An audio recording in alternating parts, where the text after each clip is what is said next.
খেলোয়াড় পরিচিতি অনুষ্ঠান খেলা আর কিছুক্ষণের মধ্যে শুরু হবে।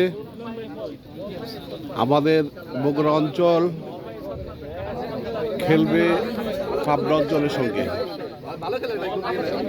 বগুড়া অঞ্চল খেলবে পাবনা অঞ্চলের সঙ্গে। আমরা শুভকামনা থাকলো আমাদের বগুড়া অঞ্চলের জন্য, যাতে আমাদের দুর্দান্ত খেলাটা উপহার দিতে পারেন। বগুড়া অঞ্চল পাবনাকে যেন 3-1 গোলে হারিয়ে দিতে পারে। এটা এরিয়া ম্যানেজার হিসাবে আমার শুভকামনা থাকবে বগুড়া অঞ্চলের জন্য।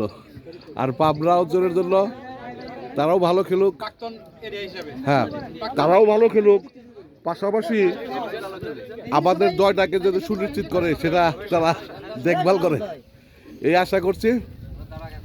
শুভকামনা রইল সকল খেলোয়াড়দের প্রতি। আর কিছুক্ষণের মধ্যে এই ফুল খেলা শুরু হবে।